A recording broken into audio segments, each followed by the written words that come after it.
যে ওমর খুব শক্তিশালী। নবী বলেছেন ওমরের দুই হাতে এক নয় দুই নয় দুনিয়ার বুকের 50টা নওজোয়ান তরুণের দুর্বল নয়, যারা সবল যুবক, এইরকম 50টা যুবকের শক্তি যতটা হয় আল্লাহ রাব্বুল আলামিন ওমরকে একাই দান করেছিলেন। বলুন সুবহানাল্লাহ। এই জন্য ওমরকে দেখে সবাই ভয় পেত। আবু জেহেল বেঈমান শুনতে পেয়েছে বাবা যে সুমাইয়া তার সন্তান আম্মার, এরা দুজনাই বাবা ঈমান এনেছে, কলমা পড়ে নিয়েছে। তারাও আবু জেহেল বেঈমান ডাক দিয়ে বলে ওমরকে তাড়াতাড়ি ডেকে নিয়ে এসো। ওমরকে ডাকা হলো। মক্কার বেঈমানেরা বাবা আবু জেহেলের লোকেরাও ওরা এমন ভাবে মক্কার লোককে ভাবছে মাথা খানা এমন করে তাদের নষ্ট করে রেখেছে। নাও আল্লাহর নবীজিকে ভাবছি বাড়ি থেকে রাস্তায় দেখলে তারাও নবীজিকে তারা আঘাত করতো, নবীজির উপর অত্যাচার চালাতো। শুধু তাই নয়, আল্লাহ রসুলের ভাবছি সাহাবাদেরকে দেখলো তারা চড়াও হতো এবং বেঈমানেরা তারা নবীজিকে দেখলে ভাবছে কানে তুলা ভরে দিয়ে ভাবছে চলে যেত। আল্লাহর নবীজির ভাবছি কথা তারা শুনতো না। কোরআন পাকে বলা হয়েছে বেঈমান আবু জেহেল না বলতো লা তাসমাউ লিহাযাল কুরআন। আবু জেহেল বলতো খবরদার মুহাম্মদ সাল্লাল্লাহু আলাইহি ওয়াসাল্লামের কোরআনকে তোমরা শুনবা না। আবু জেহেল না জানতো আল্লাহর নবীজির যদি কোরআন খানা কোন মানুষ যদি 5 মিনিট যদি বাবা শুনে নাই, ওই লোকটা কলমা না পড়ে থাকতে পারবে না। বলুন সুবহানাল্লাহ। এই জন্য দূর থেকে বাপজি শুধু বলে বেড়াতো যে মুহাম্মদ সাল্লাল্লাহু আলাইহি ওয়াসাল্লামের কথা শুনবা না। আল্লাহর নবী জনাবে মুহাম্মদ রাসূলুল্লাহ সাল্লাল্লাহু তাআলা আলাইহি ওয়াসাল্লাম তিনি জানেন না আবু জেহেলরা ওইদিকে গল মিটিং শুরু করেছে। কে যে বলেছে আবু জেহেল ওই উদবা নয়, সুমাইয়া আর তার বেটা আম্মার গত রাত্রিবেলায় কলেমা পড়েছে। বলে তাই বলে হ্যাঁ। কাফেররা রাত্রিবেলাতে ওরা কম ঘুরতো। আমরা জানি 5 ওয়াক্ত নামাজের মধ্যে 2 ওয়াক্তের নামাজ আস্তে পড়তে হয়, জোহর আর আসর পড়ে না। মসজিদে জামাতে পড়লে শুধু ইমাম সাহেব আল্লাহু আকবার গুলো বলে, আর একা একা যদি পড়ি নামাজ আল্লাহু আকবারটা জোরে বলা যাবে না। এই 2 নামাজ সিররি নামাজ বলা হয়, আস্তে নামাজ বলা হয়। আর মাগরিব এশা আর ফজর এই 3টে নামাজে জাহেরি কেরাত যাকে ডেকে নামাজ পড়া বলা হয়। আচ্ছা এই জোহরে আর আসরে আস্তে কেন হলো, মাগরিব এশা আর ফজর কেন জোরে হলো? কারণ নাই ভাই, অবশ্যই কারণ আছে। মক্কা নগরে দিনের বেলাতে কাফেররা বাপজি তারা তলোয়ার হাতে করে ঘুরে বেড়াতো নবীর লোকদেরকে মারার জন্য। এই জন্য নবী বলেছিলেন তোমরা জোহর আর আসর নামাজগুলো আস্তে আস্তে পড়বা। সাহাবারা যখন কোরআন তেলাওয়াত করতে তারা কোরআন পড়তে পড়তে মুগ্ধ হয়ে যেতে। তাদের ঈমান এত মজবুত ছিল, ওরা কোরআন যত পড়তো তত সাহাবাদের বাপজি চোখ দিয়ে ঝরঝর করে পানি ঝরতো। তারা মহাব্বতে পড়তো। আমাদের ঈমান কমজোরি বাপ, ইমাম সব ভালো, যদি বাবা বড় সূরা দিয়ে নামাজ পড়ে পর পর তো অমনি চায়ের দোকানে বলে যে ইমামের কোনো জ্ঞানই নাই। বড় সূরা পড়লে কারণ আমাদের ঈমান কমজোরি, ও শুনতে বেশি হয়ে গেলে ভালো লাগে না, হয়তো পড়তে হয় নামাজটা পড়তে যায়। অনেক দেখেছি ছোট ছোট সূরা দিয়ে পড়ালে ইমাম খুব ভালো। এই যে তারাবি আসছে, কালকে পড়বে, পড়ি দেখবে যে ইমাম ভালো না খারাপ। একটা লোক বলছে গত 3 দিন আগে বাপ, না গত, হ্যাঁ 3 দিন আগে আমাকে ফোন করছে। গত কালকে বাপজি ছিলাম বর্ধমান পূর্বস্থলী, তো ওই গ্রামে বলছে হুজুর কি আর বলবো, ইমাম নিয়েছি। তো ইমাম খুব ভালো কেরাত, এত সুন্দর ফার্স্ট ক্লাস কেরাত। লোকে বলছে যে এখন বোঝা যাবে না, তারাবি প্রথম তারাবি হোক, তারপর বোঝা যাবে যে ইমাম ভালো না খারাপ। তার মানে কারণ ওই যে তারাবি যে যত স্পিরিটে গতিতে পড়তে পারবে বাপ, সে হচ্ছে এলাকার মধ্যে টপ ইমাম। আবার আমরা গল্প করি যে ভাই আমার মতো তারাবি এলাকা 8-10টা মসজিদে পারে না, শুধু টাইম নেয়। ভাই প্রথম তারাবি থেকে একদম এশা থেকে নিয়ে তারাবি শেষ করতে কতটুক সময় লাগে? তো বলছে ভাই ওই 45। তখন আর একজনা বুঝছে ভাই আর 30-40। আর একজনা 5 থেকে 4 দোকানে গল্প হয়েছে, তখন বলছে ভাই এমন গাড়িয়া মলবি পেয়েছি 1 ঘন্টা পার করে দিছে ভাই, দাঁড়িয়ে থাকতে পারছি না। একদম বাস্তব কথা বলছি, এটা হচ্ছে, এটা আমাদের শুধু ইমান দুর্বলতা, ইমান মজবুত নেই। সাহাবারা রাতের বেলায় কেরাত মধুর সুরে পড়তেন, দিনের বেলায় পড়তে পারতেন না, জোর করে জোরে পারতেন না, শুধু কাফেরদের ভয়ে। এবার রাসূল যেটা মুখ দিয়ে বের করেছে সেটাই শরীয়ত হয়ে গিয়েছে, বলুন আলহামদুলিল্লাহ, সেটাই শরীয়ত। আল্লাহ রাসূল বাপজি রাসূলের কথার বাইরে আল্লাহ রাব্বুল আলামিন যায়নি। আমার বিশ্ব নবী যেটাই বের করেছে সেটা আল্লাহ বাপজি খুশি, সেটা বাপজি সেটি বাপজি আপনার গুরুত্বপূর্ণ হয়ে গিয়েছে। আমার বিশ্ব নবীর বাপজি সুমাইয়া আর আম্মারকে ডাকলো, ওমরকে ডাক দিয়ে বললো ওমর রে, গত রাত্রিতে সুমাইয়ার আম্মারকে মুহাম্মদ সাল্লাল্লাহু আলাইহি ওয়াসাল্লাম আব্দুল্লাহর ছেলে কলেমা পড়ে মুসলমান করে দিয়েছে। এই ওমর তুমি ছাড়া কেউ পারবে না, ওকে টেনে নিয়ে এসো। দিনের বেলা সুমাইয়া আম্মারকে বাবা জোর করে টেনে নিয়ে চলে গেল আল্লাহর নবী জনাবে মুহাম্মদ রাসূলুল্লাহ সাল্লাল্লাহু তাআলা আলাইহি ওয়াসাল্লাম নবীজির কাছে গিয়ে খবর গেল, নবী গো সুমাইয়া আম্মারকে তাদের মা বেটাকে বেঈমান আবু জেহেল ওমরের মারফতে টেনে নিয়ে গিয়েছে মক্কার চৌরাস্তার মোড়ে। আবু জেহেল ডাক দিয়ে বলল যাও মুহাম্মদ সাল্লাল্লাহু আলাইহি ওয়াসাল্লামকে ডেকে নিয়ে এসো, দেখি সুমাইয়াকে মারবো আম্মারকে মারবো, মুহাম্মদ সাল্লাল্লাহু আলাইহি ওয়াসাল্লামের আল্লাহ কেমন করে বাঁচায়। বলুন আস্তাগফিরুল্লাহ। বাপজি পেপার পত্রিকায় তো বাপজি সব পেপারে দেয় না, ইউটিউবে বাপজি দেখতে পাচ্ছেন অনেকেই অনেক জায়গায় মুসলমানকে মারছে। ইউপির মধ্যে একটা ইমামকে ধরে মারছিল, আজ প্রায় মাস খানিক হয়নি, তাকে এত মারছে এক শ্রেণীর কুলাঙ্গার জানোয়াররা, তারা মারছে আর বলছে তোর আল্লাহ কেমন করে বাঁচায়, ডাক তোর আল্লাহকে। বাপজি আবার সোনা লালেরাও বেঈমান সারা জীবন বাপজি কিয়ামতের আগ পর্যন্ত থাকবে। আর আল্লাহ রাসূলের জামানাতে আবু জেহেলরা ওইভাবে তারা কাফেররা আবু জেহেলদের কথা মোতাবেক যারা তারা চলতো, তাদের মস্তিষ্ক এমন ভাবে নষ্ট করে দিয়েছিল। আমার বিশ্ব নবী জনাবে মুহাম্মদ রাসূলুল্লাহ সাল্লাল্লাহু আলাইহি ওয়াসাল্লামকে বাপজি ডাকতে দিয়ে পাঠাচ্ছে, আবু জেহেল ডাক দেখি মুহাম্মদ সাল্লাল্লাহু আলাইহি ওয়াসাল্লাম কেমন করে নিয়ে যায়, ওর আল্লাহ বাঁচায় কি করে দেখি। সুমাইয়া আর আম্মার মা বেটাকে মক্কার চৌরাস্তার মোড়ে একেবারে দুপুর বেলায় তাদেরকে হাত পা দড়ি দিয়ে বাপজি টেনে বেঁধে রেখেছে। শুধু তাই নয়, তাদেরকে বাপজি উলঙ্গা করে রেখেছে,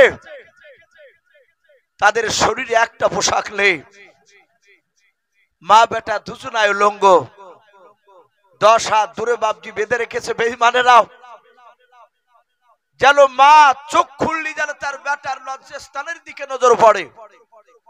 তার বেটা চোখ খুলে যেন তার মার লজ্জাস্থানের দিকে নজর পড়ে। এ কি কম কঠিন বাপ ইমান?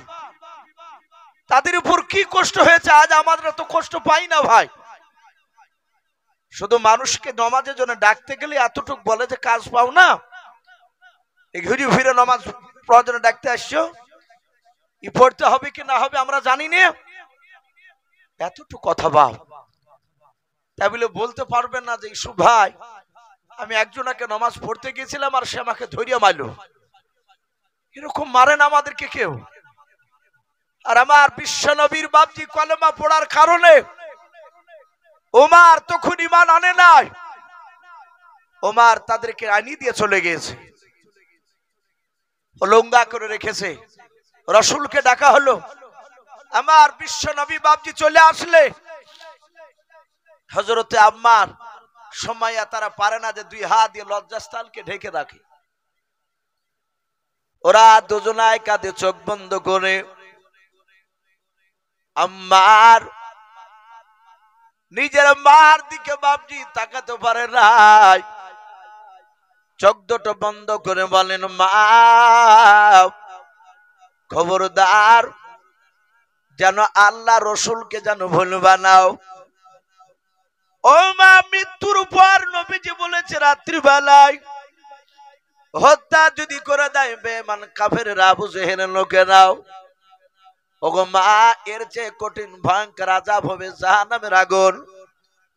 মা শুধু মনে মনে আল্লাহর জিকির করো, বলুন সুবহানাল্লাহ। মৃত্যু হয়ে গেলে নিশ্চয় আল্লাহ দেখে আমাদেরকে জান্নাতে দেবে। ওই জাহান্নামের আগুন যদি আমাদের জন্য মাফ করে দেয় মা, তাহলে আমরা ভাগ্যবান হয়ে যাব। মা বেটাকে বাপ যে আপনার নসিহত করে, বেটাতে মাকে বাপ যে নসিহত করে। আল্লাহ রাসূল বাপ যে দাঁড়িয়ে নবীজি আপনার নিচু দিকে মুখ করে আছেন, দূর থেকে দেখলেন তাদেরকে উলঙ্গা করে রেখেছে। সাহাবারা নবীজিকে বলেন হুজুর ওদের দিকে তাকানো যায় না। আল্লাহর নবী নিচু দিকে মক্কার চৌরাস্তার মোড়ে দাঁড়িয়ে হযরতে সুমাইয়া রাদিয়াল্লাহু তাআলা আনহা ডাক দিয়ে বলেন গো আল্লাহর নবী আপনি চলে যান, ও নবী চিন্তা করবেন না, আবার আল্লাহ নিশ্চয় আমাদেরকে সমরে জামিল দান করবেন। ও নবী আপনি দোয়া করেন যেন ধৈর্য ধরে থাকতে পারি। আল্লাহ রসুল বাপজি যাত ওখান থেকে বাপজি চলে গেলেন। বেঈমান আবু জেহেলের লোকেরা হাওমা করে বাপজি তারা মদ নিয়ে তারা আনন্দ করেছিল, যাতে আল্লাহর নবীজি বাপজি চলে গেলেন। আর ওই সময় বাপজি বেঈমান আবু জেহেল বর্ষা যাকে বাপজি আমরা বললাম বলি, ওই বললাম জোর করে বাপজি এত জোরে বাপজি চালিয়ে দিল। সুমাইয়ার লজ্জাস্থানের দিকে লক্ষ্য করে হাদিসে পাওয়া যায় দুপুর বেলা হাজার হাজার বেঈমানের সামনে বেঈমান আবু জেহেল রে বাবা সুমাইয়ার লজ্জাস্থানে বললাম মেরে তাকে দুনিয়ার বুক থেকে বিদায় করে দিল। হযরতে আম্মার নিজের চোখের সামনে তার মাকে হত্যা করে ফেলল। বাবা সেই উমর রাসূলের দরবারে দাঁড়িয়ে হ্যাঁ দুখানা বলছে নবী গো আমি তো আপনাকে চিনতাম না। আল্লাহ রাসূল বলেন ওমর রে আমি শুধু তোমার ভয়ে কলমার দাঁত প্রকাশে দিতে পারতাম না। ওমর তুমি ঈমান আনার পূর্বে বেঈমানরা আমাকে অনেক আঘাত দিয়েছে। হযরতে উরাইকা, হযরতে তালহা, হযরতে জুবাইর রাদিয়াল্লাহু তাআলা আনহুম আজমাইন আরো দামি দামি সাহাবা ছিলেন। তারা উমর ঈমান আনার পরে অনেকে ঈমান এনেছিল। সবার বাড়ি তো মক্কাতে ছিল না, অনেকে বাহির থেকে রাসূলুল্লাহর গুণগান শুনে নবীর চরিত্র দেখে আর নবীর কাছ থেকে বাড়ি ফিরে যায় নাই। অনেকগুলো সাহাবা বললেন ওগো উমর আপনার বাহাদুরি রাসূলের মুখে শুনেছি। ওগো উমর আপনার দুই হাতের তাকাত শক্তি আমরা নিজ চোখে তো অনেক কয়েক জায়গা দেখেছি, কিন্তু আপনি ঈমান আনার আগে আপনি রাসূলকে কিভাবে মারতে গিয়েছিলেন? আমার বিশ্বনবী মিম্বারে বসা শত শত সাহাবায়ে কেরাম সকলেই বাপজি শুনতে চাইলে, যারা ঈমান আনার ওমর ঈমান আনার পরে ঈমান এনেছে, অনেকগুলো সাহাবা বললেন, ওগো ওমর, ওগো খাত্তাবের বেটা ওমর, আপনাকে সেই সময় তো আমরা দেখেছিলাম না, আমাদের বাড়ি মক্কা নগরে নয়। ওমর কাঁদতে লাগলেন এত হাওমা করে, ডাকে দিয়ে বললেন, ওগো আমার সাথী ভাইরা, বিশ্ব নবীর সেই কথা, নবীকে আমি মারতে গিয়েছিলাম, ওই সময় রাসূলকে আমি চিনতাম না, নবীজির কথা কোনোদিন শুনি নাই, নবীর কথা আমাকে আবু জেহেলরা শুনতে দিত না, তারা বলতো যে নবীর আমাদের দুশমন বাপ দাদা, এ নতুন মুহাম্মদ সাল্লাল্লাহু আলাইহি ওয়াসাল্লাম দ্বীনের দাওয়াত দিচ্ছে, আমরা বাপ দাদার আমল থেকে যা করে আসছি এটাই করব, আর মুহাম্মদ সাল্লাল্লাহু আলাইহি ওয়াসাল্লাম সেগুলোকে বাধা দিচ্ছে, তাই আমরা কানে আঙ্গুল দিয়ে হাঁটতাম, তুলো ভরে হাঁটতাম। কিতাবে লিখেছে বাপজি ওমর তিনি বয়ান করতে লাগলেন, ওমর বলছেন, ওগো বন্ধুরা, আবু জেহেল বিশ্ব নবীকে যখন মারতে পারলো না, আমি গভীর রাত্রিবেলায় আবু জেহেলকে প্রশ্ন করেছিলাম, হে আবু জেহেল, এর রাত দিন 24 ঘন্টার মধ্যে তুমি আমাদের মতো নেতাদেরকে নিয়ে 6-7টা লোককে নিয়ে তুমি গভীর রাত্রিবেলা মিটিং করো, তাদের বিষয় ছিল মুহাম্মদ সাল্লাল্লাহু আলাইহি ওয়াসাল্লামকে কে কি করে হত্যা করা যাবে, গোপনে মিটিং করতো, তারপরে আবার প্রকাশ্য কিছু মিটিং করতো। তো ওমর সেদিন বলেছিলেন, এই আবু জেহেল, আমি মুহাম্মদ সাল্লাল্লাহু আলাইহি ওয়াসাল্লামের কথা শুনি নাই, কিন্তু আমি যতটা লোকের মুখ থেকে শুনেছি, সেই লোকটা নাকি কাউকে আঘাত দিয়ে কথা বলে না, জোরে বলুন সুবহানাল্লাহ। এটা ওমর বলেছিলেন, এই কথাটা বলার কারণে মহান রব্বুল আলামিন ওমরকে আল্লাহ হিদায়াত দান করেছিলেন, বলুন সুবহানাল্লাহ। ওখানে তো আবু জেহেলও ছিল, নবী তাদের দুজনের জন্য দোয়া করেছিলেন, আবু জেহেল এবং ওমরের জন্য, অথচ হাদিসে পাওয়া যায় ওমর ঈমান আনছে, আবু জেহেল ঈমান আনে নাই। হেদায়েত বাপজি আল্লাহর কাছে চাইতে হয়, আল্লাহর কাছে নামাজে বলতে হয় যে হে আল্লাহ, তোমার সঠিক রাস্তায় আমাদেরকে পরিচালিত করো। আমরা করিয়ে দেওয়া বলে আমরা অনেকই করি না, আমরা ভাবি যে নামাজ 5 ওয়াক্ত পড়লি আমরা সঠিক রাস্তাতে আছি, বুরখা পড়লি ভাবি যে সঠিক রাস্তা আছে, আমাদের অনেক চলার মধ্যে ভুল রয়েছে। এই জন্য সব সময় দোয়াতে বলতে হবে, হে আল্লাহ ইহদিনা সিরাতাল মুস্তাকিম, হে আল্লাহ তুমি সঠিক রাস্তা আমাদেরকে চালিয়ে নাও। ওমরের ওইটুকু আল্লাহ কবুল করেছিলেন। বেঈমান আবু জেহেল এক নয় দুই নয় 12,000 লোক নিয়ে বাপজি মিটিং ডাকলো। কয় হাজার বললাম বাপ? 12,000। মুশরিক কাফেরের বাচ্চারা, মুসলিম সংখ্যা খুবই কম, কাফেরদের সংখ্যা বেশি, বাতিলদের সংখ্যা বেশি। তাই আবু জেহেল ডাক দিয়ে বলল, সবাই এই বন্ধুরা, আমাদের বাপ দাদার ধর্মকে মুছে দিতে চাইছে। ওই আব্দুল্লাহর ছেলে মুহাম্মদ সাল্লাল্লাহু আলাইহি ওয়াসাল্লাম, ওকে কে নাস্তাবুদ করতে পারবা বলো? কেউ কি পারবা তার মাথা কাটতে, গলা বডি থেকে আলাদা করতে? সবাই বাপজি তাকাতাকি করছে, কেউ উঠে না। হঠাৎ করে ওমর ইবনুল খাত্তাব রাদিয়াল্লাহু তাআলা আনহু, ওই 12,000 লোকের বাপজি পেছন দিকে বসা ছিল, সে দাঁড়িয়ে এইভাবে হাত উঁচু করে বলল, এই আবু জেহেল, কারণ ওর শক্তি ছিল চরম, এই জন্য বাপজি কাউকে ভয় পেত না। ও জানতো আবু জেহেল মক্কার বড় নেতা। তো ডাক দিয়ে বললে, এই আবু জেহেল, হিশামের বেটা আবু জেহেল, আবু জেহেলের আব্বার নাম হিশাম। বলে কি হলো? বলে আমি মুহাম্মদ সাল্লাল্লাহু আলাইহি ওয়াসাল্লামের মাথা কেটে নিয়ে আসবো, আমাকে কি দিবা? ওদবা, সাইবা, আবু সুফিয়ান, আবু লাহাব, তৎকালীন সেই জামানায় মক্কার তারা তাবুর তাবুর নেতা, সবাই কাফের, এক একটা গোত্রের এক একটা নেতা তারা। ওরা সবাই হাত তালি মেরে এইভাবে বলল, আমরা জানতাম ওমর ছাড়া এই কাজ কেউ করতে পারবে না। ওমর বললে আমি পারবো, কেউ তো হাত তুললো না। বলে আমাকে কি দিবা তার বিনিময়ে? ডাক দিয়ে বলল, তার বিনিময়ে তোমাকে 3টা পুরস্কার দেওয়া হবে। 1 নাম্বার, গোটা আরবের মধ্যে সবচেয়ে উচ্চ সম্মানের অধিকারী করা হবে ওমর, যদি নবীর মাথা কেটে নিয়ে আসতে পারো। 2 নাম্বার, তোমাকে 200টা উট দেওয়া হবে। 3 নাম্বার, কেউ কেউ বলেছে তাকে সুন্দরী নারী ভোগ করতে দেওয়া হবে। বলুন আস্তাগফিরুল্লাহ। বাপজি আমার সোনা লালেরাও, সে সময় কাফেররা নারীকে নিয়ে তারা ব্যস্ত থাকতো বেশি। অনেক সাহাবাদেরকে বাপজি নারীর অফার দিয়েছিল, তারা রাজি হয় নাই। বলুন আলহামদুলিল্লাহ। শুধু তাই নয়, সাহাবাদেরকে ঘরের ভিতর ভরে মক্কার সুন্দরী নারীদেরকে ডেকে নিয়ে এসে বলতো ছলে বলে কৌশলে, প্রয়োজন হলে উলঙ্গা হয়ে ওই সাহাবাদের সাথে জেনা করোগা, করে তাদের ঈমানটা ধ্বংস করা লাগবে। যদি করতে পারে এর বিনিময়ে প্রচুর টাকা দেওয়া হবে। তারা নারীর দিকে চোখ তুলে তাকায়নি। বলুন আলহামদুলিল্লাহ। তাদের ঈমানের এত জোর ছিল। বাপজি আমার সোনা লালেরা, ওমরকে 3টা জিনিস বাপজি দিতে চাইলো। বলে আমি রাজি হয়ে গেলাম।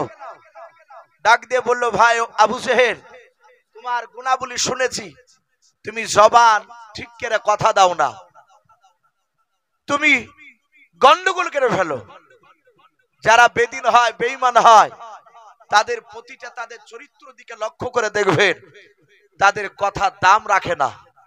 রাখে কথা বলে, তারা এক সময় এক কথা বলে, আরেক সময় আরেক কথা বলে।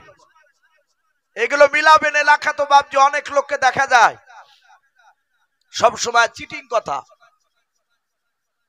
খাতাতে তার বাড়ির নামই নাই, অথচ বাপজি গরিব মানুষ, খেটে খুটে তার কোন রকমে দিন যায় জানে। বাড়িতে দেখেছে তার 2টো ছাগল বাঁধা আছে, ওটাই আর সম্বল। এমন ভাবে কানে ফুসফাস দিয়েছে যে তোমাকে জিনিস নিয়ে দেব, টাকা দাও 20,000 কি 10,000। পরে দেখা যাচ্ছে তার নাম নাই, টাকা খেয়ে নিয়ে নিয়েছে, আর দেয় না। একটু কি বিবেকে বাঁধলো না যে গরিব মানুষ, ওটা যদি ওর মায়ের পেটের বোন হতো তাহলে ওর কাছ থেকে তো এভাবে নিতে পারতো না। বাপজি আমার সোনা লালারা, শুধু ঈমান নাই, যাদের ঈমান নাই তারা এইরকম চিটিং কাজ করবে। এগুলো আবু জেহেলদের বাপজি এই গুণগুলো তাদের ছিল। তাই ডাক দিয়ে ওমর বলল, ভাই শুনে নাও, তোমার জবান ঠিক নাই, তুমি ওই পাহাড়ে গিয়ে হা দাও। হাজী সাহেবেরা হজ করতে গিয়ে 2টো পাহাড় দৌড় দেয়, একটা সফা আর একটা পাহাড় হচ্ছে মারওয়া। মক্কা নগরের সফা নামক একটা পাহাড়, কোন কোন মুফাসসিরিনে কেরাম লিখেছেন কুবা নামক পাহাড়। তারা ওই পাহাড়ে গিয়ে হা দিলে বলে, এই পাহাড়ের কসম খেলাও আমি এই কাজটা পুরা করব। সেই সময়কার বেঈমানরা পাহাড়ে হা দিলি ওই কাজটা বেঁচে থাকা পর্যন্ত পুরা করত। আমরা যেমন বলি না যে ভাই কোন সময় কথা অবিশ্বাস হলো, ভাই মসজিদে চলো, কোরআন নাও। মানুষ আগে গুলো বিশ্বাস হতো, এখন বাপজি মিথ্যা কথা বলে কোরআন নিছে, মসজিদে যে উঠে যাচ্ছে। ওরা জানে না যে কোরআন নিতে গেলে এর পরিণাম কি হবে কিয়ামতের ময়দানে। ডাক দিয়ে বলল, আবু জেহেল চলো, আমি পাহাড়ে হা দিব। ওই পাহাড়ে হা দিল, ওয়াদা পুরা হয়ে গেল। আবু জেহেল বেঈমান তলোয়ার হাতে করে নিয়ে বাপজি নয়, ওমর বিষাক্ত তলোয়ার, ওমর তলোয়ার হাতে করে, উলুঙ্গা তলোয়ার হাতে করে নিয়ে বাপজি দৌড়াতে শুরু করলো আল্লাহ রসুলের মাথা কাটার জন্য। ওমর দৌড়ে যায়, মরুভূমির ময়দান দিয়ে পার হচ্ছিল। হঠাৎ করে দেখলো বাবা পেছন দিক থেকে একজন মানুষ ডাক দেয়। হাদিসে পাওয়া যায় ওই মানুষটার নাম হযরত নাঈম রাদিয়াল্লাহু তাআলা আনহু। আল্লাহ নবীজির বাপ যে দামি সাহাবা ওই নাঈম, ওই নাঈমের সাথে বাপজি উমারের বাপ যে মাঝে মাঝে কথা হতো। হযরতে নাঈম ঈমান আনার পূর্বে বাবা ওই উমারের সাথে তার একটু বন্ধুত্ব ছিল। হযরতে নাঈম ঈমান এনেছে বাবা, তা উমার জানে না। হযরতে নাঈম উমারকে দৌড় দেওয়া দেখে ডাক দিয়ে বলল, ভাই উমার, এভাবে কোথাও তুমি দৌড়ে চলে যাচ্ছ, কোথাও দৌড়াচ্ছ বলাও। ডাক দিয়ে বলেছিল, ভাই নাঈম, বড্ড বাড়া বেড়ে গেছে। ওই আব্দুল্লাহর সন্তান মুহাম্মদ সাল্লাল্লাহু আলাইহি ওয়াসাল্লাম, ও তা দুরূদ পড়ছে না, ও তো বেঈমান। হযরতে নাঈম ডাক দিয়ে বলেছিল, ভাই উমার,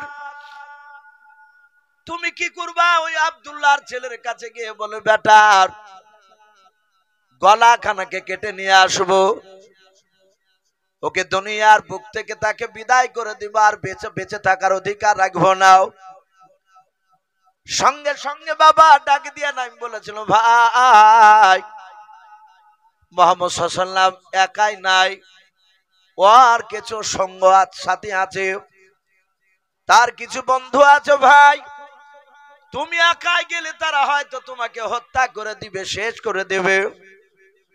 হযরত ওমর বাপজি ডাক দিয়ে বলেছিল, নাঈম রে, তোর কথা শুনে মনে হয় তুইও নবীজির লোক, বলুন সুবহানাল্লাহ। যারা ঈমানদার হয়, প্রকৃতি যারা মুমিন হয়, তারা পৃথিবীর শক্তিকে ভয় পায় না, একমাত্র শুধু ভয় আমার আল্লাহকে। ডাক দিয়ে ওমর বলে, এই নাঈম, তোর কথা শুনে মনে হচ্ছে বেটা তুই মুসলমান হয়েছিস। বলো, ভাই কথা শুনে নয়, বাস্তবিক নবীর ওপর কলেমা পড়ে মুসলমান হয়েছি, আজ কয়েকদিন হলো। বলে, তোকে জবাই করব। এই মরুভূমির ময়দানে ওরা দুজনাই তর্ক বিতর্ক হয়েছে।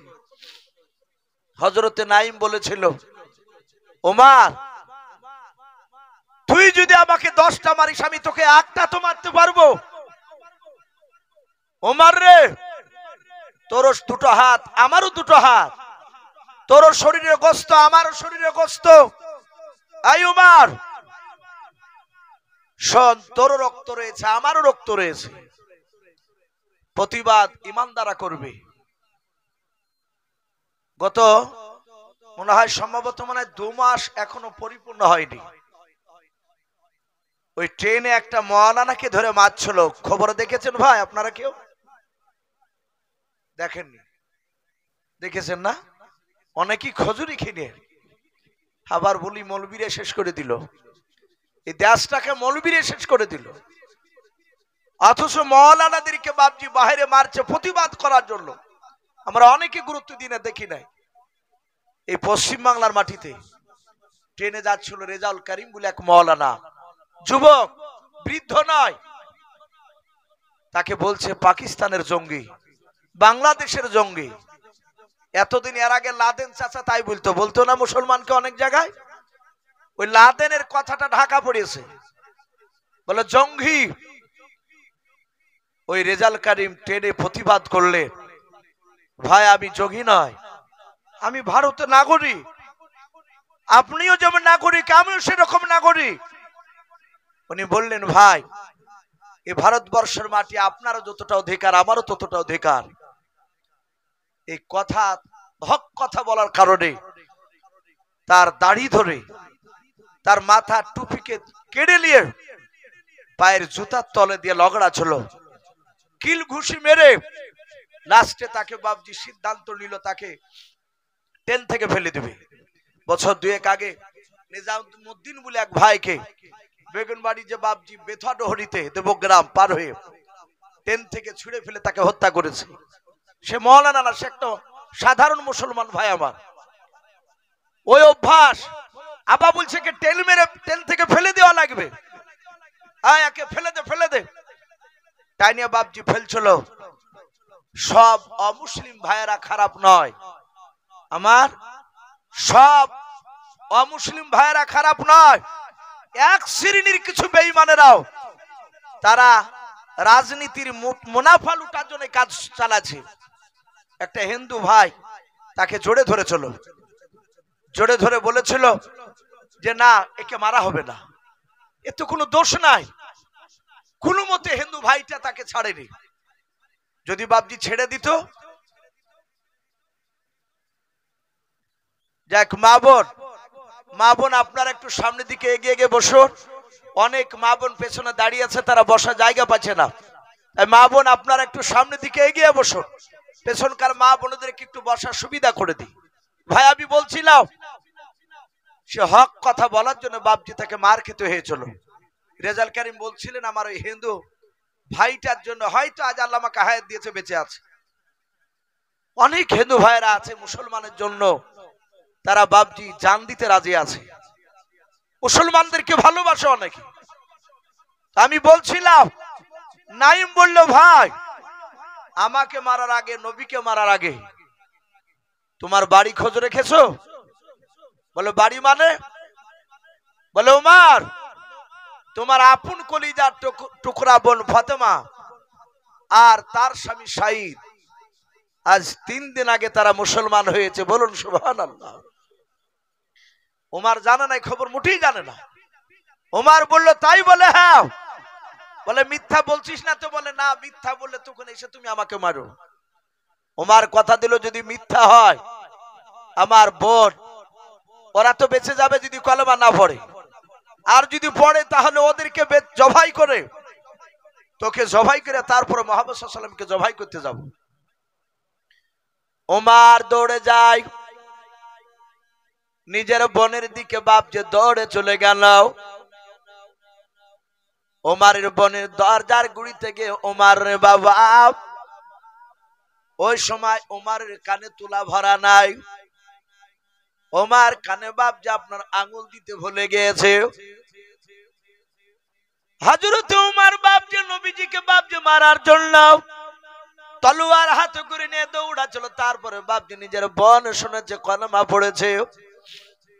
ওমরের বোনের বাড়ির দরজায় গিয়ে দাঁড়িয়ে কানটা একটু দরজায় লাগিয়ে দেখছে, দেখি কি করে ওরাও।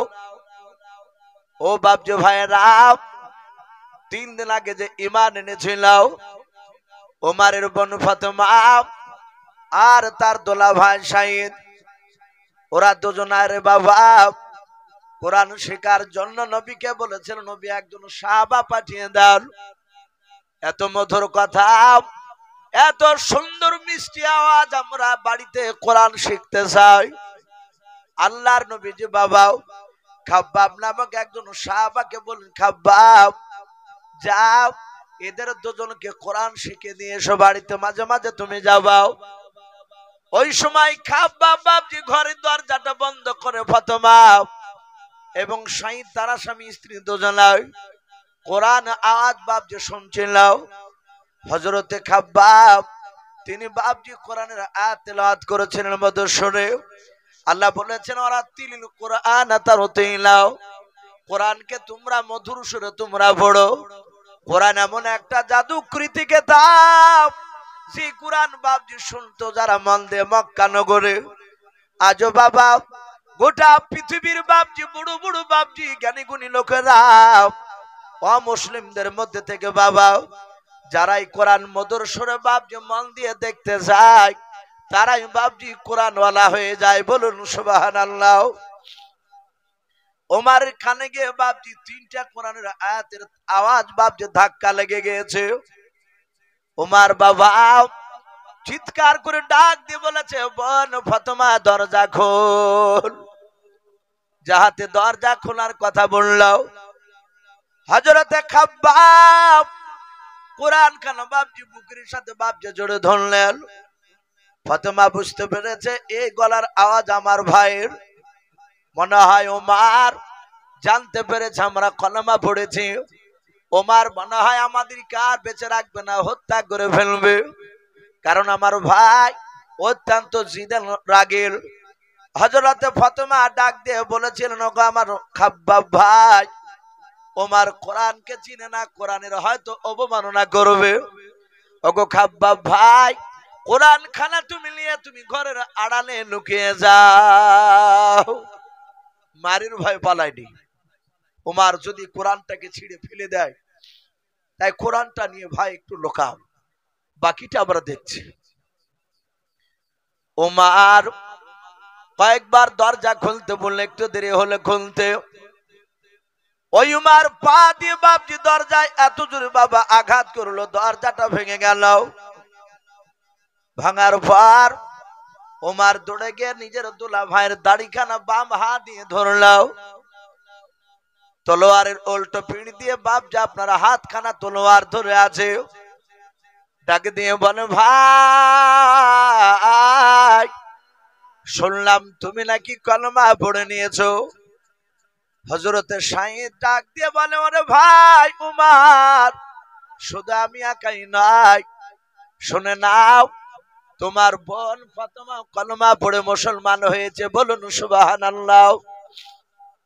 উমার আরো বাপজি রেগে গেল, দাড়িখানা ধরে টান মেরে বাপজি উমার নয় বাবা তার দোলা ভাই সাঈদকে উঠোন বাপজি টান মেরে ফেলে দিলাও।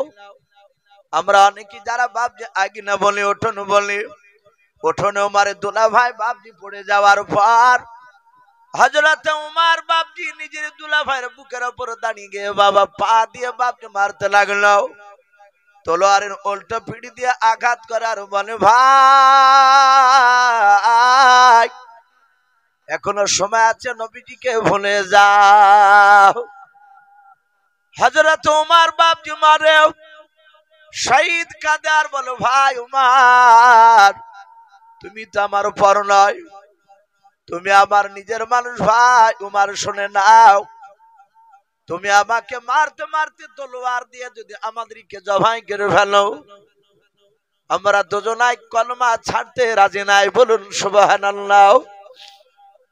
উমার বাপজি আপনার থামে নাই, এত মারতে লাগলো, মারতে মারতে মারতে বাবা ওমারের বোন তাকে দেখলেন, আমার স্বামীকে আমার ভাই মেরে ফেলবে, বেঁচে রাখবে নাও। মাটিখানা বাপজি উঠোনের মাটি বাপজি রক্তে লাল হয়ে গিয়েছে বাবা।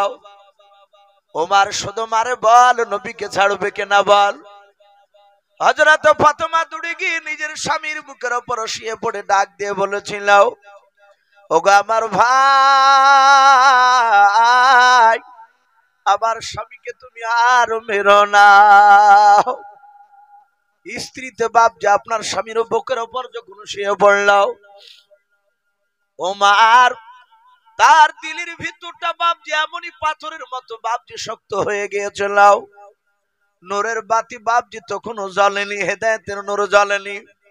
ওমার নিজের বোনকে পর্যন্ত বাপজি রক্ষা দিল না, নিজের বোনের চুলগুলোকে বাপজি খামচা মেরে ধরে টান মেরে আগুনেতে ফেলে দিল, উঠোনে ফেলে দিল। দাঁড়াস করে ফাতেমা পড়ে গেল। ওমার রাগে থাকতে না পেরে বাপজি দৌড়ে গিয়ে নিজের বোনের বুকের উপরে দাঁড়িয়ে গেল। ওমার ডাক দিয়ে বলে, বোন ফাতেমা, তুই আর আমার মায়ের পেটের বোন নাই, আমি তোকে মায়ের পেটের নজর আর দেখবো না বোন বললেও। ওরে বোন, তুই আমাদের বাপ দাদার দুশ্মন হয়ে গেছিস, আমার বাপ দাদার ধর্মকে ত্যাগ করে এখানে এসেছিস, মুহাম্মদ সাল্লাল্লাহু আলাইহি ওয়াসাল্লামের কলেমা পড়ে নিয়েছিস, তোকে আর বেঁচে রাখবো না, এক এক করে তোর বুকের বাতা গুলো আমি ভেঙে ফেলবো। পা দিয়ে লাথ মারে আর তলোয়ারের উল্টো পিঠ দিয়ে আঘাত করে। ফাতেমা ডাক দিয়ে বলল, গো ভাই, মারতে মারতে যদি আমাকে ধোলার সাথে যদি মিশিয়ে দাও, এ বুকের ভিতরে আল্লাহর নবীজিকে বাপজি জায়গা দিয়ে দিয়েছি গো ভাই, এই কলিজার ভিতর থেকে আমার নবীকে টেনে বের করতে পারবে না, বলুন সুবহানাল্লাহ। উমার এত মারার পর বাবা উমার দেখলো, এত মারলাম দুলা ভাই আর বোনকে, একটিবার জানের ভিক্ষা চাইল নাও। ফাতেমা ডাক দিয়ে নয়, উমার ফাতেমাকে ডাক দিয়ে বলে, ওরে আমার বোন ফাতেমা, অনেকক্ষণ ধরে মারলাম, নবীজিকে তুই ছাড়বে না, মেনে নিলাও। ওরে ফাতেমা, একটিবার শুধু আমার কাছে জানের ভিক্ষা চাও। হযরত ফাতেমা ডাক দিয়ে বলেন, ভাই গো, আমার বিশ্ব নবী শিখিয়ে দিয়েছেন, আল্লাহর নবী বলেছেন, ভালো মন্দ যাই হোক না কেন, যা কিছু চাওয়ার দরকার আমার আল্লাহর কাছে ছাড়া পৃথিবীর কারো কাছে চাওয়া যাবে না, বলুন সুবহানাল্লাহ। চাওয়া যাবে? চাওয়া যাবে না। অনেক মানুষ বাপজি যখন দেখবেন, অনেকে দেখা যায়, শোনা যায় মানুষ বিপদে পড়লে অনেক সময় বলে ইয়া গাউস আল মাদাদ, ইয়া আলী, বলে না ইয়া গাউস আল মাদাদ। আমরা অনেকে গুরুত্বই দিই না যে কথাটা কত বড় মারাত্মক খারাপ। ইয়া গাউস মানে আব্দুল কাদের জিলানীকে ডাকছে। রাগ করবেন না বাপ, আপনারা আমার দিনী ভাই। আমার বাড়ি খুব বেশি দূর নাই, পাশে ঘাসিপুরে বাড়ি। বাপজি হক কথা একটু বলা দরকার আছে, ভুল পথে চললে তাকে একটু বলা দরকার আছে। যদি না বলি কিয়ামতের ময়দানে আমাকেও পাকড়া হতে হবে। ইয়া গাউস আল মাদাদ, অনেকে বলে এর মানে হচ্ছে হে আব্দুল কাদের জিলানী তুমি আমাকে সাহায্য করো। বলুন আস্তাগফিরুল্লাহ, আরো জোরে বলুন আস্তাগফিরুল্লাহ। একমাত্র আল্লাহ ছাড়া পৃথিবীর কারো কাছে যাওয়া যাবে না। এক ভিক্ষুক ভিক্ষে করে বেড়াচ্ছিল, একটা লোক তাকে যুক্তি দিয়েছে, বাড়ি বাড়ি ভিক্ষে করে ক টাকা পাস? বলে 4 আনা 8 আনা করে দেয়, 10 পয়সা দেয়। বলে এভাবে যাইস না, বাড়ির কাছে নাচে সম্রাট বাদশাহ শাহজাহানের কাছে যাও, বাদশাহ ভিক্ষা দিলে মোটা টাকা দিবে। ও 20 বাড়ি ঘুরিয়ে না যা হবে, তাই একাই দিলে তার ডবল হয়ে যাবে। উনি চলে গেলেন বাদশাহ দরবারে। লোককে বলেন এখানে সম্রাট বাদশাহ আছেন? তো বলে উনি এখানে নেই, মসজিদে নামাজ পড়তে গিয়েছে। গেলেন, ফকির গিয়ে দেখছেন এইভাবে বাদশাহ শাহজাহান সম্রাট হাত তুলে আল্লাহর কাছে মোনাজাত করেছেন। বলুন সুবহানাল্লাহ। ভিক্ষুক বাপজি দরজা থেকে তাকিয়ে থেকে দেখলো, বলে আমি তো এক ফকির ভিক্ষু, এ তো লোকে বলছে বিরাট বাদশাহ, নাকি মোটা টাকা ভিক্ষা দেয়, লোককে সাহায্য করে। আর এই তো ভিক্ষুক আর একজনের কার কাছে চাইছে, ঘুরে চলে আসছে। বলে কই চাইলে না? বলে না, ওর কাছে চাইবো না, ও তো ভিক্ষুক, চাইলে উনি যার কাছে চাইছে সে আমার আল্লাহর কাছে আমিও চাইবো। জোরে বলুন সুবহানাল্লাহ। আল্লাহর কাছ ছাড়া পৃথিবীর কারো কাছে চাওয়া যাবে না, ওটাই শিরক বলা হয়েছে। আল্লাহ সব সহ্য করতে পারে। একটা মানুষ যদি জেনা করে ফেলে অজান্তে, ও যদি বুঝতে পারে আমি অন্যায় করেছি, যদি তওবা করে নেয়, আল্লাহ রাব্বুল আলামিন তাকে ক্ষমা করে দিবেন। কিন্তু একজন শিরিক, যারা মুশরিক বলা হয়, যারা শিরিক করে, আল্লাহকে বাদ দিয়ে অন্য মানুষকে আল্লাহর জায়গায় বসায়, তাদেরকে আল্লাহ বলছেন আমি জীবনে কিয়ামতের ময়দানে ক্ষমা করব না। হযরতে ফাতেমা ডাকে দিয়ে বলল, ভাই আমাকে মারতে মারতে যদি মেরে দাও, তোমার কাছে জানের ভিক্ষা চাইবো না, চাইবো একমাত্র আল্লাহর কাছে। আল্লাহ দেখতে পাচ্ছেন সব। ওমর চিন্তা করলো, আরে ওই আব্দুল্লাহর ছেলে মুহাম্মদ সাল্লাল্লাহু আলাইহি ওয়াসাল্লাম এমন কি জাদু করেছে যার জাদু থেকে বেরিয়ে আসতে পারে না। ওমরের ভিতরে হেদায়েতের নূরের বাতি আল্লাহ জ্বালিয়ে দিয়েছেন। বলুন সুবহানাল্লাহ। আল্লাহ বলে মাই ইয়াহদিহিল্লাহু ফালা মুদিল্লা লাহু ওয়া মাই ইউদ্লিলহু ফালা হাদিয়া লাহু। আল্লাহ বলেন আমি যাকে হেদায়েত করব, পৃথিবীর মানুষ নাই তাকে সাহায্য গুমরা বানাতে, আর আমি যাকে গুমরা বানাবো পৃথিবীর মানুষ নাই তাকে হেদায়েত বানাতে পারবে। ওমরের ভিতরে বাপজি হেদায়েতের নূর জ্বলে উঠেছে। বাবা পাথর দিলটা বাপজি নরম হতে লাগলো। ওমর ডাক দিয়ে বলেন, বোন এত মার মারলাম, একটিবারও আমার কাছে তুমি জানের ভিক্ষা চাইলা নাও? ওরে বোন তুমি কথা বললাও, আমি তোমার দরজায় যখন দাঁড়িয়েছিলাম কি জানো গুনগুন করে ভেতরে জানো পড়ছিলাম। হযরত ওমরের বোন ডাক দিয়ে বলেছিল, ভাই কোরআন তেলাওয়াত করেছিলাম। ওমর বলে, ভাই বোন রে কি জানো পড়ছিলাম? ইন্নী আলাল্লাহ, আমার আল্লাহ বলেন বান্দা আমি নিশ্চয় তোমাদের আল্লাহ। আমি দুনিয়াতে এতগুলো নিয়ামত দান করার পরে কেন তোমরা আমাকে এখনো আল্লাহ বলে মানবা নাও? ওমর ডাক দিয়ে বলো, বোন এত সুন্দর কথা কে পড়ছিল বল? ওমরের বাপ যে আপনার বোন ফাতেমা, তিনি মনে মনে ভাবছেন খাব্বাব তো ঘরে আছে, যদি আমার ভাই জানতে পারে হয়তো খাব্বাবকে মারবে। খাব্বাব ঘরের ভিতর থেকে বাবা শুনলাও ওমার বাপ যার মারবে না মনে হয় দিলটা নরম হয়েছে, কথার আওয়াজটা বাপকে পাল্টে গিয়েছে। খাব্বাব বেরিয়ে এসে বলেন, ভাই উমার, আমি কোরআন তেলাওয়াত করে তোমার বোন আর দুলা ভাই শাহিদকে শোনাচ্ছিলাম। ওরে ভাই উমার, গতকালকে আসর নামাজের পর আমি নবীজিকে দেখেছি তোমার জন্য দোয়া করতে, বলুন সুবহানাল্লাহ। আল্লাহর নবী মাঝে মাঝে দোয়া করতেন, আল্লাহ ভাই উমারকে না নিয়ে তুমি আবু জেহেলকে, দুজনের মধ্যে যার দ্বারা ইমানের কামিয়াবি হবে, দিনের কামিয়াবি হবে মাওলা, এই দুজনের মধ্যে সেই লোকটাকে দিনের মধ্যে দাখিল করে দাও। ওরে ভাই উমার, আমার মনে হয় তোমার দোয়াটা কবুল হয়ে গিয়েছে, নবীজির দোয়াও। উমার বলে, ভাই কি পড়াছিল একটু শোনাও। হযরতে খাব্বাব সূরা তাহা কে বলেছেন তওবা, কয়েকটা বাপ যে আয়াত আপনার পড়লেন। হযরত উমারের দুই চোখের কোলা দিয়ে বাবা ঝরঝর করে পানি ঝরে। উমার কেঁদে কেঁদে বলেছিল, ভাই এত সুন্দর বাণী তোমরা কোথায় পেলে বলো। ফাতেমা রক্তাক্ত শরীর নিয়ে ডাক দিয়ে বলেছিল, ভাই সেই নবীর কলমা পড়ার জন্য তুমি আমাকে মারছিলে, সেই নবীর উপরে কোরআনটা নাজিল হয়েছে বলে, তাই নাকি? বলে হ্যাঁ। ও ফাতেমা বোন, আমি সেই নবীজির কথা আমি কোনোদিন শুনি নাই। ওই আবু জেহেল উতবা সাইবারা বলেছে ওর কথা শুনবা নাও, তাই আমি দূর থেকে তাদেরকে দেখলে কানে আঙুল ভরে দিয়ে চলে যেতাম এবং তুলো ভরে দিয়ে মাঝে মাঝে হাঁটতাম, যেন ওদের আওয়াজ গেল যেন কানে না আসে।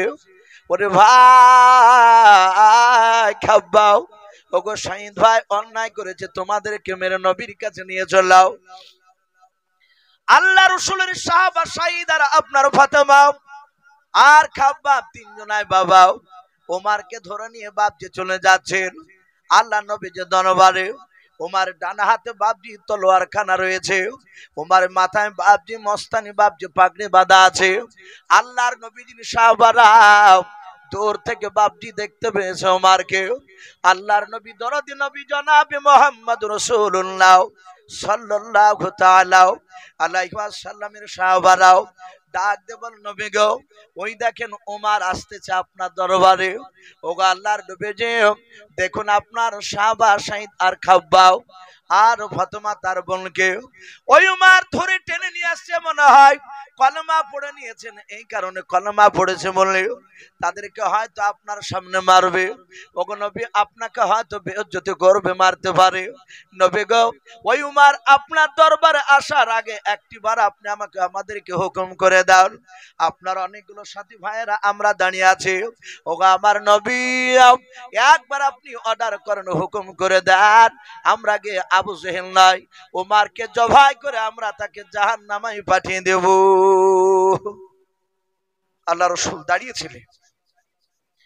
আল্লাহ রাসূল এইভাবে পেছন দিকে বাবা ঘুরলেন, সাহাবাদেরকে ডাক দিয়ে বলেন, ওগো সাহাবারাও তোমরা কি জানো ওমর আমাকে মারতে আসছে কি সত্যিটা কি তুমি জানো? বলো তোমরা অন্তর খবর গায়েবের খবর কে জানো? ডাক দিয়ে বলেন, নবী গো একমাত্র গায়েবের খবর আল্লাহ ছাড়া আমরা কেউ পারবো না। এই তাহলে তোমরা কেন এই কথা বললাও যে ওমর আমাদেরকে নয় আপনাকে মারতে আসছে, ওদেরকে মারবে? ওগো নবী যে হুকুম দেন, আমরা দৌড়ে গিয়ে উমারকে জবাই করে জাহান্নামে পাঠিয়ে দেব। সাহাবারা বলেন, নবী গো আমাদের দুশমন এই কারণে ধারণা করেছিলাম।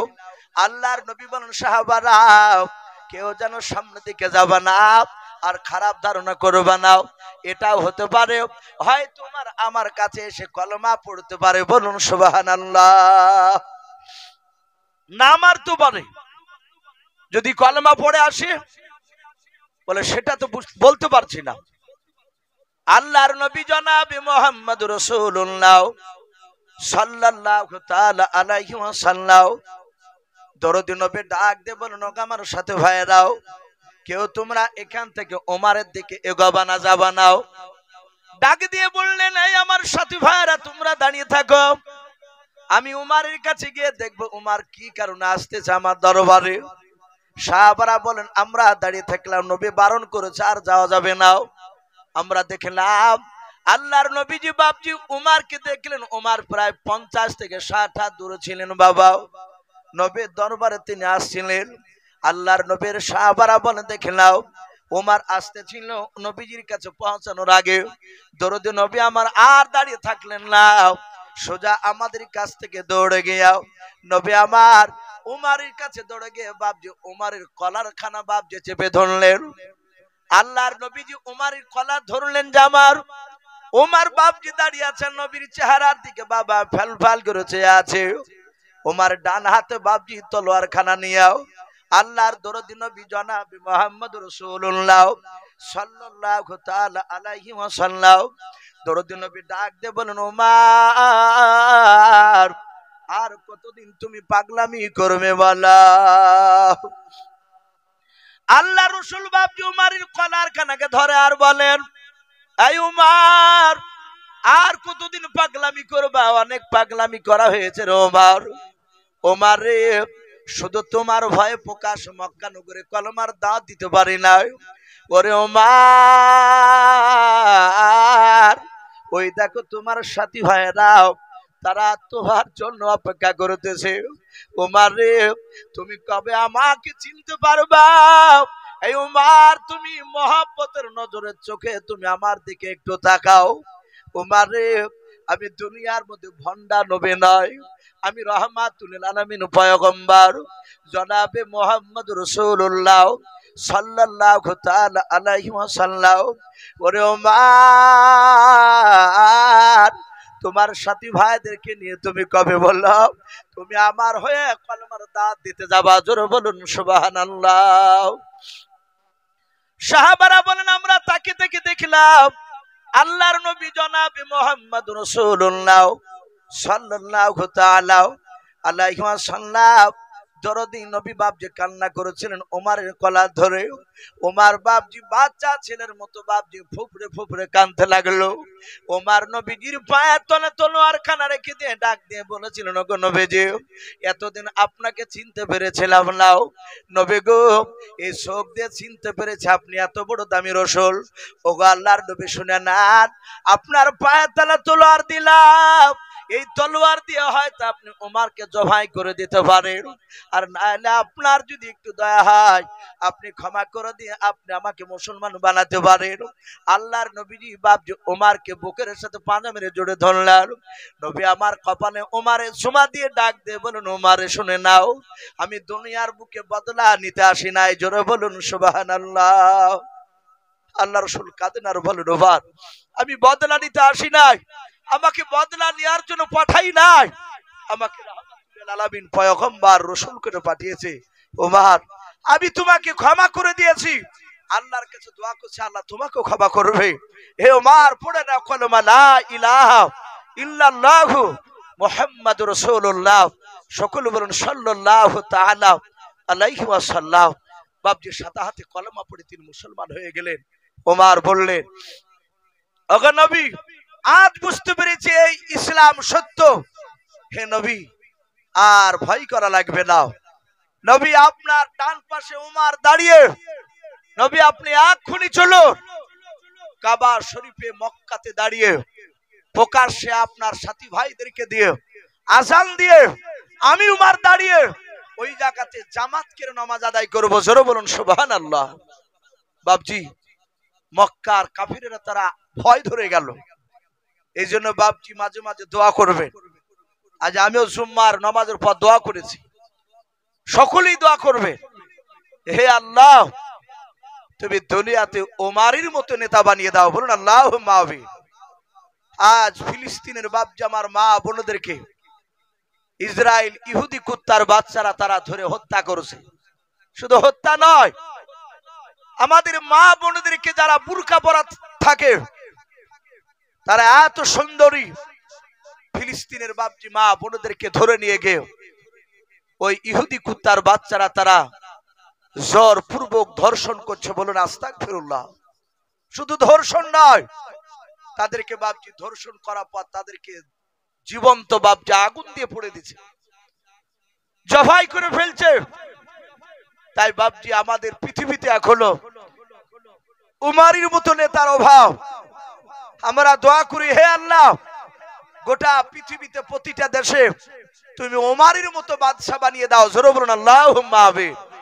বাপজি আমার সোনা লালেরা, সেই উমার মসজিদে নববীতে আল্লাহ রাসূল সাল্লাল্লাহু তাআলা আলাইহি ওয়াসাল্লামের হাত ওখানে ধরে বললেন, ওগো নবী, আমি আপনাকে না চিনার আগে আপনাকে মারতে গিয়েছিলাম। রাসূল আমি ঈমান আনার পরে আর বেঈমানার আপনাকে মারা তো দূরের কথা, আপনার দিকে চোখটা রাঙা করে তাকানোর সাহস পাইনি। বাপজি আমার সোনা লালেরা, সেই নবী জনাবে মুহাম্মদ রাসূলুল্লাহ সাল্লাল্লাহু আলাইহি ওয়াসাল্লামের সাহাবা আবু বকর বলে, নবী গো, আপনি এতগুলো সাহাবা মসজিদে নববীতে কেন আপনি আমাদেরকে বসতে বললেন? প্রায় 600-র উপরে সাহাবা ছিল। নবীজি বললেন, ওগো সাহাবাই কেরাম, আমাকে আল্লাহ দুনিয়ার বুকে নবী রাসূল পাঠিয়ে আল্লাহ কোরআনে জানিয়ে দিয়েছেন, ও খাতামান নবিয়্যিন, নবুয়তের দরজায় বিশ্ব নবীকে পাঠিয়ে বলেছেন আমি তালা মেরে দিয়েছি। আমাদের আকীদা, আমাদের এটা বিশ্বাস, কিয়ামত পর্যন্ত আর কোন নবী রাসূল আসবে না। আসবে বা কোন নবী রাসূল আসবে না।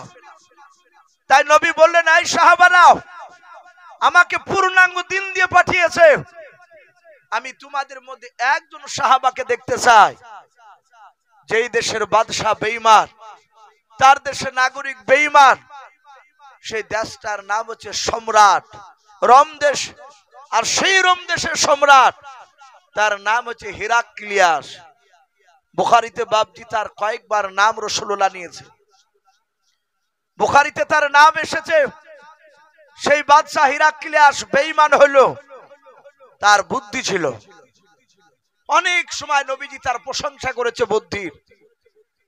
আল্লাহর নবী বলেন, এই সাহাবারা, 600 সাহাবার মধ্যে একটা সাহাবা কে যাবে বলো আমার দিনকে সেখানে প্রচার করতে? আল্লাহর নবীজির সাহাবার মধ্যে থেকে বাবা একজন সাহাবা, जिनार नाम बाप जी किताबे से जो हजरत दाहियातुल कल्बी रादियाल्लाहु ताआला अन्हु আল্লাহর নবীজির সাহাবা ওই দাহিয়াতুল কলবি রাদিয়াল্লাহু তাআলা আনহু তিনি দাঁড়িয়ে গেলেন, বলেন নবী গো, আমি একাই রোম দেশের সম্রাট হিরাক্লিয়াসের কাছে কলমার দাওয়াত নিয়ে যাব। বলে যাও বাবা, কিন্তু নবীজির তরফ থেকে যখন কলমার দাওয়াত নিয়ে যাও, রোম দেশের সম্রাটের কাছে গিয়ে হিকমতের সহিত কথা বলবা। বলুন সুবহানাল্লাহ। হিকমতের সহিত আলোচনা করবা। বাবা, আমরা নামাজ পড়ি অনেকে, কিন্তু হিকমতের সহিত কথা বলা আমরা জানি না। অনেকে ভাববেন যে হিকমতের সহিত কি করে কথা বলতে হয়। প্রায় মসজিদে দেখবেন জুম্মার দিনে বাচ্চা ছেলে নিয়ে যায়, যায় না অনেকে? সবাই না, কিছু মানুষের গা চুল খায়। ওই বাচ্চা ছেলেকে যদি মসজিদে যেতে দেখে, ও বলে যায় বাপ আসেনি আর হাত ঘুরিয়ে খেলিয়ে এসেছে। বাপজি না, বলবেন না, এটা হিকমতের কথা নয়। বাচ্চা ছেলেটাকে আপনি খুব জোরে ইশারা করে একটু বলতে পারেন, বুঝাতে পারেন যে বাবা এটা মসজিদ, এখানে হইচই করতে নেই। হইচই করলে যারা নামাজ পড়বে তাদের নামাজের ব্যাঘাত ঘটবে। কিন্তু এতটুকু মনে রাখবেন, একটা বাচ্চা ছেলে সে যদি হইচই চেঁচামেচিও যদি করে, আপনি নামাজ পড়ছেন, আপনার সামনে যদি বারবার যাতায়াত করে, ওই মুসল্লিদের নামাজের কোনো ব্যাঘাত ঘটবে না। বলুন আলহামদুলিল্লাহ। আমি যেদিন থেকে এটা পড়েছিলাম, আমি বলি মাঝে মাঝে, আল্লাহ রাসূল মসজিদে গিয়েছে নামাজ পড়তে, নবীর কলিজার টুকরা হাসান হুসাইন রাদিয়াল্লাহু তাআলা আনহুম আজমাইন দুই নাতি নবী নিয়ে গিয়েছে। দরজার গুড়িতে বসে রেখেছেন, নানু ভাই এখানে বসো, আমি নামাজ পড়িনি। ওরা বাচ্চা ছেলে। নবীজি সেজদায় গিয়েছেন, হাসান হুসাইন পিঠের উপর উঠে গিয়েছে। পিঠের উপর উঠে বাপজি নবীকে ঘুমাঘুম কিলাছে। নবী সেজদায়। আবু বকর সিদ্দিক রাদিয়াল্লাহু তাআলা আনহু তিনি ওই সময় মসজিদে প্রবেশ করলে, করে দেখলে এ তো নবীজির নামাজের অসুবিধা হবে। ওদের দুজনকে বাপজি নবীর মাথা থেকে বাপজি পিঠ থেকে টেনে নিলেন। নবী তাড়াতাড়ি নামাজ শেষ করলে। নবী কাঁদছেন আর বলছেন, আবু বকর তুমি আমার হাসান হুসেনকে কেন নামালে? আমি কি হুকুম করেছি? বলে নাও। বলে নবী আপনি সেজদায় ছিলেন। আল্লাহ নবী বলেন, ও আবু বকর তুমি যদি না টানতে আর আমার হাসান হুসেন দুই ভাই, ওরা যদি স্বইচ্ছায় পিঠ থেকে যদি না নামতো, কিয়ামত পর্যন্ত আমাকে যদি আল্লাহ হায়াত দিতে, ওরা কিয়ামত পর্যন্ত না নামলে আমরা কিয়ামত পর্যন্ত আমি সিজদা তুলতাম না। বলুন সুবহানাল্লাহ। একজন সঙ্গ রাসূলুল্লাহ। বাপজি, এই জন্য বলবো, বাচ্চা ছেলে গেলে বাপজি তাদেরকে আপনি তেখরি মিখরি করবেন না, একটু বুঝাবে। দরকার হলে বাপজি এক জায়গায় ছেলেগুলোকে না রেখে পাশাপাশি একটু দূরাদূরি রাখবে। ওরা দেশের বাপজি ভবিষ্যতের মুসল্লি তারা। বাপজি আমার সোনা লালেরা, হিকমতের সহিত কথা বলা লাগবে। আল্লাহ রাসূল বলেন, হে সাহাবা, রামদেশের সম্রাটের কাছে হিকমতের সহিত কথা আলোচনা করবে। ভাই, আমি আপনাদের কাছে বাপজি আমার বলার উদ্দেশ্য এই যে রাসূলের দ্বীনকে টিকে রাখার জন্য নবীর সাহাবারা বিভিন্ন জায়গায় কলমার দাওয়াত নিয়ে গিয়েছিলেন। বাপজি আমাকে বলেছেন এই জালসার সভাপতি সাহেব যিনারা এখানে আছেন, যে মাওলানা সাহেব সানোয়ার সাহেব দাওয়াত দেয়, সেদিনে বলছিলেন, আজও বললেন, ইসু ভাই একটু শেষের দিকে একটু কালেকশন করবেন আমাদের মসজিদ মক্তবের জন্য। এই বাপজিতে বলি ফেলে যে বেশিরভাগ যদি প্রথম থেকে কালেকশন করতে লাগে তাহলে তো মানুষ ওয়াজ শুনে শান্তি পাবে না, একটু শেষের বেলা দেখবে। তাই বাপজি আমি আপনাদেরকে বেশি নয়, মিনিট 15 আল্লাহর দ্বীনকে টিকে রাখার জন্য আজ ভারতবর্ষের মাটিতে বাপজি কিছু মানুষ এরকম সিদ্ধান্ত নিছে যে দুনিয়ার বুকে না, ভারতবর্ষে আমরা মাদ্রাসা রাখবো না। অনেক জায়গায় আসামের মধ্যে প্রায় 600-র কাছাকাছি মাদ্রাসা তারা অলরেডি বাপজি বন্ধ করব বলে সিদ্ধান্ত নিয়েছে। অনেক সময় খবরে দেখছেন আপনারা। আমি প্রতিটা বাপজি ভাইদেরকে বলবো, যতদিন পৃথিবীতে মাদ্রাসা থাকবে ততদিন বাপজি সূর্য পূর্ব দিকে উঠবে। বলুন সুবহানাল্লাহ। মাদ্রাসা যেদিন বাপজি গোটা পৃথিবী থেকে বিলুপ্ত হয়ে যাবে, বন্ধ হয়ে যাবে, সেদিন জানবে মুসলমানের অস্তিত্ব আর টিকে রাখা যাবে না, আস্তে আস্তে শেষ হয়ে যাবে। ওরা বুঝেছে যে মাদ্রাসা থেকে ইসলাম প্রচার হচ্ছে, তাই মাদ্রাসাকে আগে বন্ধ করা দরকার। ইনশাআল্লাহ আমরা জান মাল দিয়ে আমরা মাদ্রাসাকে হেফাজত করব। বলুন ইনশাআল্লাহ। বাপজি প্রতিটা মসজিদে মক্তব শিশু মাদ্রাসা হওয়া দরকার। আপনার আমার ছেলে স্কুলে পড়ে, বিদেশি জায়গা যাওয়ার সময় দিতে পারবে না, ও বাড়ি থেকে আপনার সপ্তাহে 2 দিন হোক, যেহেতু বাচ্চা ছেলেরা সবাই, আপনার আমার ছেলে প্রাইভেট পড়ে, স্কুলে যায়, সপ্তাহে 2 দিন হোক মক্তবে আসো। 1 মাসে নয়, 2 মাসে নয়, 1 বছরের জায়গায় 2 বছরে লাগুক, কোরআন শিখো। এটা প্রতিটা বাপজি মহল্লায় শিশু মাদ্রাসা মক্তব বাপজি বিশেষ প্রয়োজন। আপনাদের এখানে বাপজি মক্তব রয়েছে, শুনলাম একজন শিক্ষক রাখা হয়েছে, তাকে বেতন দিতে হয়। মসজিদেরও বাপজি অনেক কাজ হয়, মসজিদের যেহেতু ভিতরে মক্তব, তা আমি প্রতিটা বাপজি ভাইদেরকে বলবো, বাপ বেশি নয়, 10,000 20,000 বাপজি চাইবো না, মাত্র বাপজি 2,000 করে টাকা আল্লাহর দ্বীনকে টিকা রাখার জন্য, কোরআনকে বাপজি জিন্দা রাখার জন্য 2,000 টাকা। বিশ্বনবী জামানায় সাহাবায়ে কেরামরা তারা দ্বীনকে টিকা রাখার জন্য তারা জানের প্রতিযোগিতা লাগাতেন। বলুন সুবহানাল্লাহ। আজকে আমাদের জান নয়, আজকে কিছু ধন সম্পদ থেকে বাপজি কিছু টাকা মাল আল্লাহর দ্বীনকে টিকা রাখার জন্য। তাই বাপজি একবার নারে তাকবীর দিব। কোন আল্লাহর বান্দা রয়েছেন এখানে, কোন মুজাহিদ বান্দা রয়েছে, পর্দার আড়ালের মা বোনেরা আছেন, আপনাদেরকেও বলবো শুদ্ধে বাপজি ভাই একবার নারে তাকবীর দেওয়ার সাথে হাতে আল্লাহু আকবার বলে হাতখানা উঁচু করে বলবে 2,000 করে টাকা বাপজি, বেশি নয়, মাত্র 10টা মানুষকে আমি একটু দেখতে চাই। আল্লাহর বান্দা কোরআনকে বাপজি সেখানে পড়ানো হবে, সেখানে আপনার আমার ছেলে, দেশের ছেলেরা তারা কোরআন শিখবে। তাই বাপজি একবার নারে তাকবীর দিব। কাছে যদি না থাকে বাপজি বলবেন যে আমি 1 মাসে দিব, 2 মাসে দিব, 3 মাসে দিব, ইনশাআল্লাহ 2,000 করে টাকা। বাপজি আমাদের অনেক সময় একটা রেস্টুরেন্টে একটা বন্ধুকে নিয়ে গেলে আমাদের 1,500 2,000 টাকা ভরে যায় খাবার খেতে গিয়ে। বাপজি আসি, যেটা মৃত্যুর পর বাপজি কাজে লাগবে, এই টাকাগুলো কিয়ামতের ময়দানে বাপজির সঙ্গের সাথী হয়ে দাঁড়াবে, জাহান্নামের আগুনের সামনে গিয়ে দাঁড়িয়ে যাবে, আল্লাহর সাথে কথা বলবে, বলবে আল্লাহ এই ব্যক্তিকে তুমি জাহান্নামে দিও নাকি জান্নাতে দাও। তাই বাপজি একবার নারে তাকবীর দিব, আল্লাহু আকবার বলে সাথে হাতে বাপজি কোন আল্লাহর মুজাহিদ বান্দা 2000 করে টাকা আমি 10 জনকে একটু দেখতে চাই, বলে নারে তাকবীর। বাপজি আর একটু জোরে বলি নারে তাকবীর। ভাই হবে না একটা মানুষ 2000 টাকায় দেখেন মাশাআল্লাহ। আব্দুর রশিদ বিশ্বাস, আব্দুর রশিদ বিশ্বাস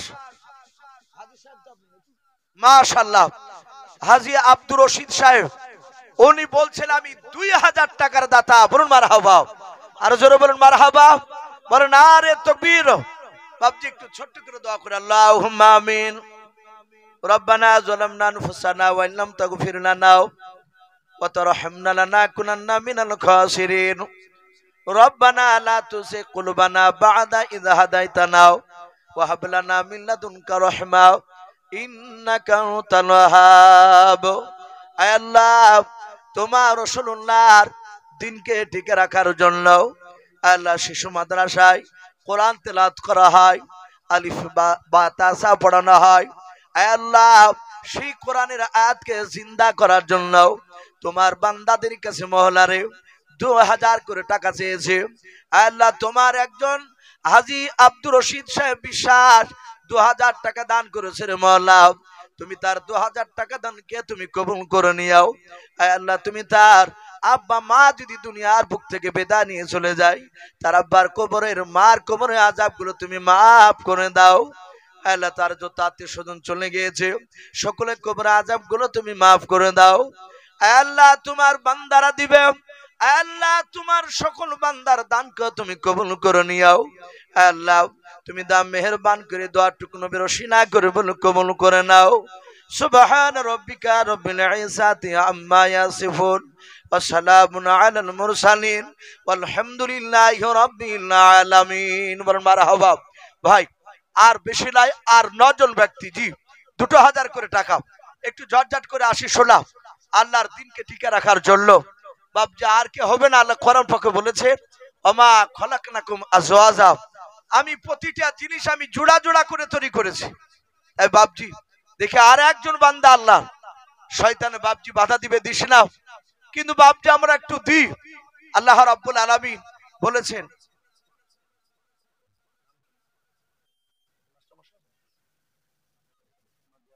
মাশাআল্লাহ, এ দেখেন মাস্টার মশাই তার পোশাক সুন্নতি তরিকায় আলহামদুলিল্লাহ। ভাইজান পেছনে বসে আছে না মাজহারুল ইসলাম সাহেব, উনি মাস্টার মশাই, উনিও বলছেন আমি 2000 টাকার দাতা। বলুন মারহাবা, বলেন নারে তাকবীর। এ মাজহারুল ইসলাম নামে দেখো বান্দা কোথায় যে ছিলাও, নবী নাম শুনে দেখে 2000 টাকা দিলাও। 2000 টাকা বলে মলা করিও না হেলাও, নেকের খাতায় মলা লিখিও গো মেলাও। যার সাথে যে নিয়াতে করিয়াছে দান, দানকে কবুল করো তুমি সবার। অগবারি দোয়া করি অগো পাকবারি, মেজানেতে নেকির পাল্লা করে দিও ভারি। আরো দোয়া করি মোলা তাহার জন্যতে, ঈমান আমল রেখে তুমি দুনিয়ার বুকে আল্লাহুম্মা আমিন। নারে তাকবীর। ভাই একটু চটচট করে আসি, ভাই না একটু লেখালেখি করতো, অনেকে হয়তো দিবে ইনশাআল্লাহ, তাই আসি ভাই। বাপজি একটু চটচট করে উঠি, বেশি নাই 2000 করে টাকা, 10,000 20,000 50,000 চাইলি। ওগো মা বোন, আমি আপনাদেরকে দেখতে চাই, আপনারা 200 100 500 1000 যে যা পারবে নবীর দিনকে টিকা রাখার জন্য। ওগো মা বোন, আপনারা ছোট ছোট বাচ্চা ছেলের হাত ইনশাআল্লাহ পাঠিয়ে দিবে। আমি কমিটি ভাইকে বলবো, ভাই মাওলানা সানোয়ার সাহেব, ভাই আপনি এখানে আসুন স্টেজে ইনশাআল্লাহ। একটু মা বোনদের কাছে একটা কমিটি ছেলে পাঠান, ইনশাআল্লাহ দিবে অনেক মা বোন। বাপজি একটু আসি, আল্লাহর কোন বান্দা একটু তাড়াতাড়ি আসি। 2000 বাপজি আমি বেশি নাই, আমি মাত্র আমি 10 জনের কাছে দেখতে চেয়েছি ভাই, হরকত বরকত হয় ইনশাআল্লাহ হয়ে যাবে। জি এমন কিছু বেশি টাকা নাই, 2000 করে টাকা। জি আর কি হবে না ভাই, ভাই আমরা চলে যাব না ভাই ইনশাআল্লাহ। আমার পরে আরো ভালো ভালো বক্তা রয়েছে, তারা এসে মূল্যবান কথা আপনাদের সামনে তুলে ধরবে। আমাকে যেহেতু একটু শেষের দিকে একটু মাদ্রাসার জন্য একটু কিছু চাইতে বলেছিল, তাই বাপজি একটু চাইছে, আমি আপনাদেরকে অনুরোধ করব দেরি না করে ভাই একটু তাড়াহুড়া করে আসি। জি মাশাআল্লাহ, বলে না রে তাকবীর। এই রেজাউল আনসারী নামে দেখো বান্দা কোথায় যে ছিলাও, নবী নাম শুনে দেখো 2000 টাকা দিলাও। যে সাথে যে নিয়াতে করিয়াছে দান, দানকে কবুল করো তুমি সবার। অগবারি দোয়া করি অগ পাক রব্বানা, জান্নাতে খেলায়ও তুমি আঙ্গুর বেদানাও। আর দোয়া করি মোলা তাহার জন্যতেও সুখে শান্তি রেখো তুমি দুনিয়ার বুকে আল্লাহুম্মা আমিন। আজ নবী গো আমার গড়াইয়া সংসার, আরাম করিলেন সোনার মদিনায়। আজ নবী গো আমার গড়াইয়া সংসার, শুয়ে আছেন সোনার মদিনায়। আর নবীর নামে ওই দুরূদ পড়িলে, নবীর নামে ওই দুরূদ পড়িলে ওই হাবিয়া তু যখনই ভেজায়। আজ নবী গো আমার গড়াইয়া সংসার, শুয়ে আছেন সোনার মদিনায়। ভাই আর কি হবে না ভাই? জি।